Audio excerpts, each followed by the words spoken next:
Olá, sou Lars Comar no nosso resumo semanal, 27 de fevereiro de 2023, passado o carnaval. E agora? Agora começa o ano? É isso que o ditado diz, né? Mas daí já foram 2 meses. Como anda o faturamento da indústria moveleira? Bom, fevereiro ele está muito próximo daquilo que a indústria moveleira faturou no ano passado, em fevereiro, ao menos os dados da AD Monitor, do grupo de empresas. Janeiro faturou bem melhor, compensou a queda de janeiro do ano passado, mas fevereiro está faturando igual. E fevereiro do ano passado foi uma boa queda em relação a 2021. Então desacelerou.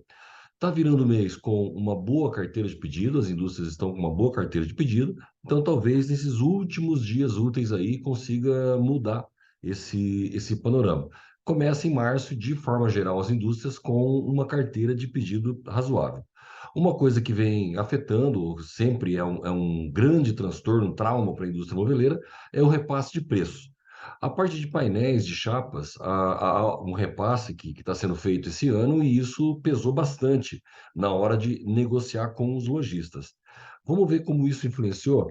Também números de dentro da AD Monitor, nós percebemos que a indústria de painel, as indústrias de móveis que utilizam painel, MDF, MDP, no mês de fevereiro já houve um crescimento do valor médio por quilo faturado, voltou-se ao que havia em setembro de 2022. Isso já é fruto de repasses ou corte de desconto. As indústrias não têm gordura nenhuma para poder manter, então elas têm que repassar.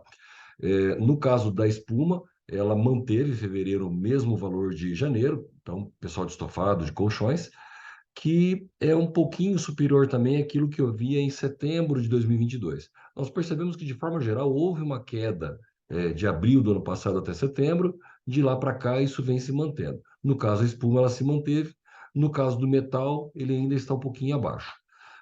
Voltando aqui no caso da madeira, como nós tivemos no painel um aumento em fevereiro em relação a janeiro, mais do que o próprio espuma, estofado, colchões, isso indica para nós, ou pode indicar para a própria indústria moveleira, que aquele representante que trabalha com a indústria de painel, ele está oferecendo um aumento. E aquele que tem o colchão estofado na pasta, o preço vem se mantendo. O teu principal concorrente pode ser a outra pasta dentro da pasta do representante, e não o que produz o mesmo produto que você. Fique atento a isso também. Seguindo aqui em números, bancos vão fazer um mutirão para renegociar as dívidas em março, agora. É, por que eu trago essa matéria? Quando nós falamos em economia, eu sempre friso que a gente tem que olhar o tamanho do bolso, do bolo inteiro do consumidor, quanto que a gente atinge. Janeiro e fevereiro ele já vem, notadamente, historicamente, afetado por férias, gasto com IPVA, eu até mostrei no vídeo desses o quanto isso pesa, o próprio IPTU, então há matrícula escolar, então há um desvio, há uma concorrência do bolso do consumidor. Agora, março também são milhões de pessoas que vão tentar ajeitar a vida dela com os bancos e acaba concorrendo um pouco. Isso é ruim ou é bom? Bom, cada um está defendendo o teu, o banco também está defendendo o dele. E por falar em banco defender o dele, o banco fazendo mutirão para renegociar a dívida, ajudando as pessoas a limparem os nomes, mas sempre tem mas. A exceção é para dívidas que tenham bens como carros e imóveis dados como garantia. Só destaco aí uma baita de uma sacanagem. Então, quando o banco tem uma garantia, ele não renegocia. Ele só renegocia se ele tem risco de perder. Nenhuma novidade. Pedidos de recuperação judicial enfrentam a maior alta desde a pandemia. Já era de se esperar, nós sabíamos que isso uma hora ia acabar acontecendo. Desde 2020, houve um aumento muito grande do pedido de recuperação judicial por parte das empresas, mas isso até não me preocupa muito. Eles falam em maior índice desde 2020, mas vem lá. Temos aí uma pandemia, então, de qualquer forma, não é para assustar. Me assusta aqui embaixo, ó, inadimplência. O ano de 2022 terminou com um cenário composto por 6,4 milhões de companhias inadimplentes. Estamos falando em empresas, tá? Por fim, tal número representa um recorde desde que o Serasa passou a fazer esse tipo de levantamento em 2016. Aí sim. Então, você falar em recuperação judicial é algo momentâneo, é um ajuste que o mercado vai passar, não vai acabar o mundo. Mas desde 2016, estamos em 23, então aí estamos falando nos últimos 7 anos, nunca houve uma inadimplência de empresas tão alta. Isso aí acaba preocupando bastante, tem que ficar bastante atento a essas oscilações. No próprio Grupo AD, a gente tem percebido como aparecem casos ali duvidosos, até golpistas, se aproveitando do momento mais conturbado e tentando passar um 7-1 nas empresas. Segundo o Mercado em Consumo, diretor do Mercado em Consumo, Marcos Gouveia, citando aqui que o varejo é maior do que os problemas de curto prazo. Por que isso? Situações como da Americanas, da Livraria Cultura, Marisa, a própria Tokstok, grande cliente da linha moveleira, criam um certo nervosismo, um certo medo no mercado de que isso possa acontecer em todos os cantos. Mas ele lembra aqui que na soma do varejo, comércio e alimentação, são 8,6 milhões de pessoas envolvidas, 20% do emprego formal, se colocar um emprego informal vai para 30%, dependendo desse mercado. Significa que gira e gira muito. E ele cita aqui, ao contrário, diversas companhias que vem aumentando o número de lojas, aumentando os seus negócios. Algumas empresas com mais dificuldade, a própria questão da Tokstok ainda é uma dúvida, mas é uma empresa que vem honrando seus compromissos normalmente. Houve aí uma situação de aluguel que deu essa dúvida no mercado, mas ninguém tem bola de cristal. Até agora tem andado bem, mas preocupa. E a Americanas, ela jogou, o caso Americanas, nós falávamos isso em vídeos anteriores, ela ia realmente colocar uma dúvida, um ponto de interrogação sobre muitas empresas. Falando ainda de inadimplência, fusões e aquisições diz que inadimplência deve seguir em alta, mas os bancos não veem crise de crédito.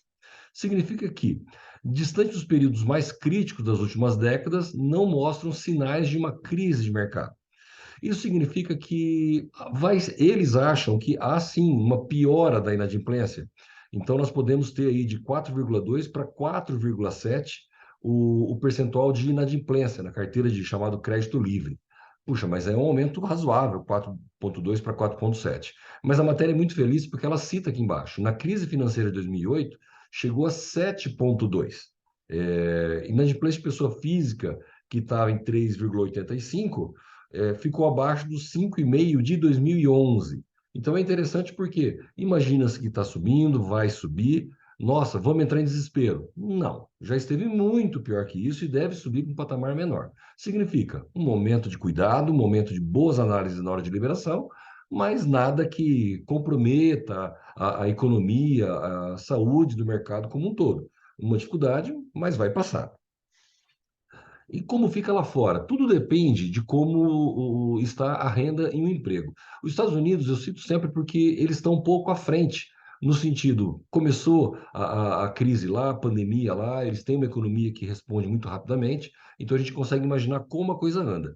Demissões aumentam, mas o desemprego é o menor em décadas. E isso assustou um pouco. Então eles colocam aqui embaixo que janeiro reuniu o maior número de corte de vaga desde 2020. Bom, estamos falando em pandemia. Empresas relataram 100 mil demissões no mês passado, mais que o dobro anunciado de dezembro, 440% a mais do que teve em janeiro de 2022. Porém, a taxa de desemprego ficou em 3,4, patamar mais baixo desde 69. Então, já há mais de 50 anos, nunca se teve uma taxa de desemprego tão baixa nos Estados Unidos. Ah, mas ela está aumentando. Sim, ela pode até aumentar um pouco, mas ainda é baixa. O que significa isso? Lá e aqui, mais ou menos parecido, podem haver oscilações, mas as pessoas estão empregadas e estão recebendo. Dinheiro está circulando. Ah, mas está apertado. É concorrência, tem muitos motivos para isso. Mas crise de verdade é quando não há emprego ou não há renda. Aí não há consumo. Você pode fazer o que você quiser, não tem por onde correr. Enquanto tem dinheiro circulando, existe uma chance aí de tentar se ajeitar. Falando ainda de inflação, o IPCA 15 acelerou, subiu 0,76% em fevereiro, supostamente por conta do setor de educação, ou seja, pesaram aí realmente as matrículas, as mensalidades escolares. Mas se nós formos olhar outros indicadores, IGPM diminuiu de 3,79 para 1,86 acumulado, o IPCM acumulado em 12 meses 4,54 e o Índice Nacional de Custos da Construção acumulado de um ano, 8,76. Então, de qualquer forma, não deixa de ser uma inflação alta ainda, mas ela já vem mais controlada. Aquele descontrole todo que nós tivemos não foi tão alto assim, ou não está permanecendo no mercado como tem. Aí fica uma certa contradição. O IBGE está fazendo vários levantamentos e um deles aponta que a renda domiciliar per capita saltou para 1.625 em 2022, encerrando em dezembro, tá? Isso significa 18,8% mais alto do que o que nós tivemos em 2021. Lembrando também aquilo que eu sempre cito na AD, você sabe para onde você está vendendo ou o que você está vendendo? No Distrito Federal, são 2.913 a renda. No Maranhão, 814. Não dá para vender igual para todo mundo. Você tem que saber em que mercado você está trabalhando.